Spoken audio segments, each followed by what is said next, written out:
গত কয়েক বিলিয়ন বছরে পৃথিবী গ্রহাণু দ্বারা আঘাতপ্রাপ্ত হয়েছে, অন্যান্য গ্রহের সাথে সংঘর্ষে পতিত হয়েছে এবং বেশ কয়েকবার হিমায়িত হয়েছে।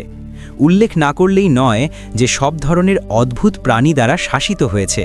কখনো কখনো এটা আশ্চর্যের যে আমাদের নীল গ্রহটি আদৌ টিকে আছে।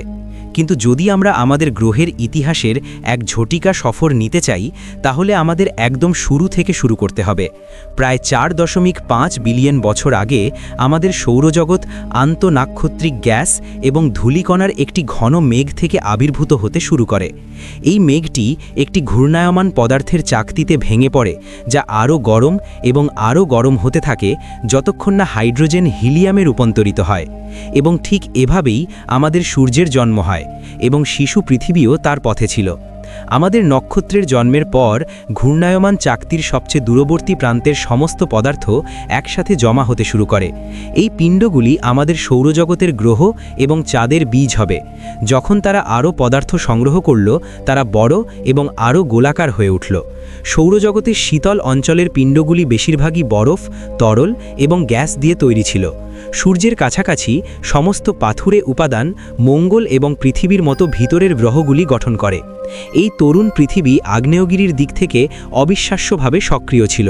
এটি হাইড্রোজেন সালফাইড, মিথেন এবং কার্বন ডাই অক্সাইডের মতো গ্যাস নিঃসরণ করত। এই গ্যাসগুলি আমাদের গ্রহের একেবারে প্রথম বায়ুমণ্ডল তৈরি করেছিল। প্রাথমিক পৃথিবী ক্রমাগত বড় গ্রহাণু এবং ধূমকেতু দ্বারা বোমবারিত হতো এবং শীঘ্রই পৃথিবী আরও বেশি হিংস্র সংঘর্ষের সম্মুখীন হয়।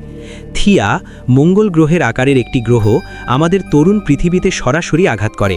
এই মহাকাব্যিক সংঘর্ষ পৃথিবীর কক্ষপথের চারপাশে পদার্থের টুকরো ছড়িয়ে দেয় এবং তারপর মাধ্যাকর্ষণ তাদের একসাথে বেঁধে দেয়, যাকে আমরা এখন চাঁদ হিসাবে জানি। এই উত্তপ্ত প্রাথমিক পৃথিবীতে কোনো সমুদ্র ছিল না। সমস্ত জল গ্যাস হিসাবে বিদ্যমান ছিল। কিন্তু 3.8 বিলিয়ন বছর আগে আমাদের গ্রহ যথেষ্ট ঠান্ডা হয়ে যায় যাতে জল ঘনীভূত হয়ে তরল হয়ে যায়। একেবারে প্রথম আদিম সমুদ্র এই তরুণ পৃথিবীকে ঢেকে ফেলে এবং এটিকে একটি জলজগতে পরিণত করে। H2O জীবন্ত জিনিস তৈরির জন্য একটি অপরিহার্য উপাদান। তাই সেই সব জলের সাথে প্রায় 3.7 বিলিয়ন বছর আগে পৃথিবীতে জীবনের উদ্ভব হয়। এই প্রাচীনতম জীবন ছিল অণুবীক্ষণিক জীব। কিন্তু তার প্রায় 1 বিলিয়ন বছর পরে এই জীবগুলির মধ্যে কিছু বিশ্বের গতিপথ পরিবর্তন করে। পৃথিবী বেশি দিন জলজগৎ হিসেবে থাকেনি।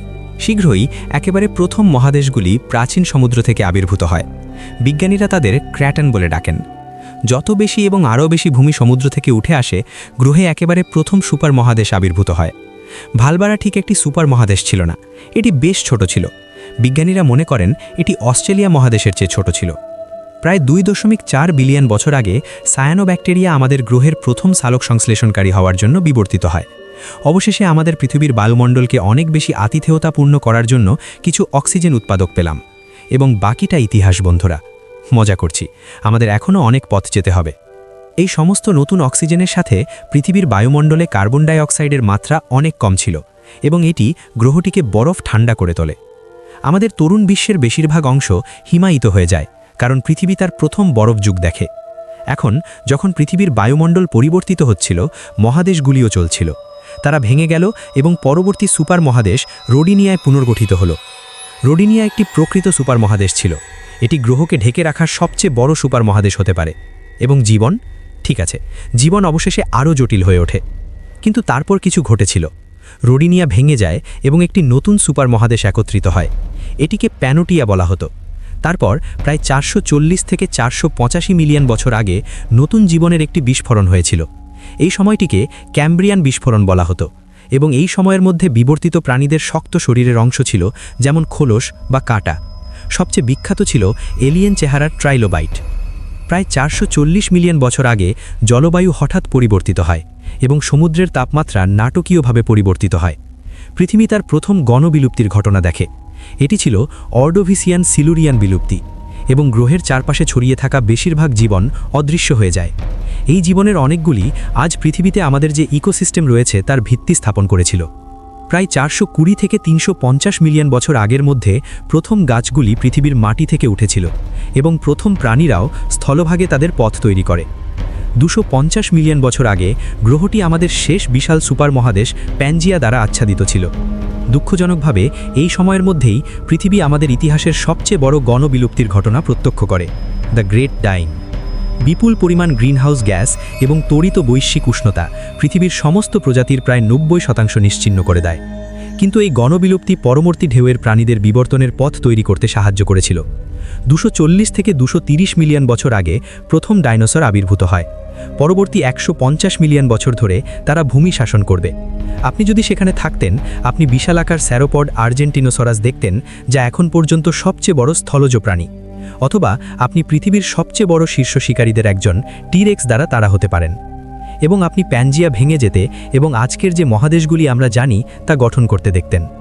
আপনি ইতিমধ্যে জানেন এটি কোথায় যাচ্ছে। 66 মিলিয়ন বছর আগে একটি গ্রহাণু আমাদের গ্রহে আঘাত হানে, ঠিক যেখানে এখন মেক্সিকো অবস্থিত, এবং এটি বায়ুমণ্ডলে এত বেশি ধ্বংসাবশেষ ছড়িয়ে দেয় যে এটি সূর্যকে অবরুদ্ধ করে। এটি বিধ্বংসী জলবায়ু পরিবর্তনের দিকে পরিচালিত হয়, যা ডাইনোসরদের মৃত্যুর কারণ হয়। পরবর্তী ঢেউয়ের উদীয়মান প্রাণীদের মধ্যে স্তন্যপায়ীরা আরও সাধারণ হয়ে ওঠে।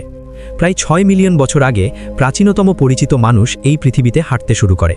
এই প্রজাতিটিকে সাহেলান্থ্রোপাস বলা হতো, যদিও তারা সম্ভবত এখনও 4 পায়ে হাঁটত। 4 মিলিয়ন বছর আগে প্রাথমিক মানুষ সোজা হয়ে হাঁটতে শুরু করে, এবং প্রায় 1 মিলিয়ন বছর পরে তারা প্রথম নতুন সরঞ্জাম তৈরি করবে যা তারা জিনিস ভাঙতে ব্যবহার করত। প্রায় 8 লক্ষ বছর আগে জিনিস জ্বলে উঠল। এই প্রাথমিক মানুষ আবিষ্কার করে কিভাবে আগুন নিয়ন্ত্রণ করতে হয়, এবং এখন খাবার রান্না করতে এবং নিজেদের তাপ সরবরাহ করতে পারে। তাদের মস্তিষ্ক বিবর্তিত হতে থাকে, এখন আগের চেয়ে আরও দ্রুত। এই মানুষরা একে অপরের সাথে এবং আশেপাশের বিশ্বের সাথে সম্পূর্ণ নতুন উপায়ে যোগাযোগ করতে শিখেছিল। তারপর 40,000 থেকে 15,000 বছর আগে হোমোসেপিয়েন্স ছাড়া অন্যান্য সমস্ত মানব প্রজাতি বিলুপ্ত হয়ে যায়। 10,000 বছর আগে পৃথিবী তার প্রথম কৃষকদের দেখেছিল। এই পূর্বে যাযাবর মানুষরা পৃথিবীতে ঘুরে বেড়ানো বন্ধ করে এবং অবশেষে তাদের শিকড় গেড়ে বসে। প্রায় 250 বছর আগে এগিয়ে গেলে শিল্প বিপ্লব হয়। আমরা প্রধান প্রযুক্তিগত, সামাজিক, অর্থনৈতিক এবং সাংস্কৃতিক রূপান্তরের মধ্য দিয়ে যাই। গ্রামীণ কৃষিভিত্তিক সমাজগুলি আরও শিল্পায়িত নগর সমাজ হয়ে ওঠে। আমাদের মানব জনসংখ্যা ক্রমাগত বৃদ্ধি পেতে চলে।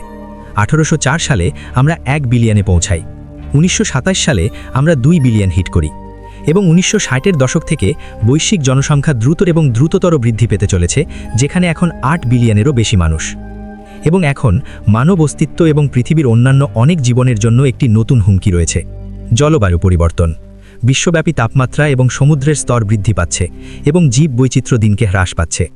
যদি পরিস্থিতি পরিবর্তন না হয়, তাহলে আমরা আরেকটি গণবিলুপ্তির ঘটনার প্রান্তে থাকতে পারি। কিন্তু এটি আরেকটি হোয়াট ইফের গল্প।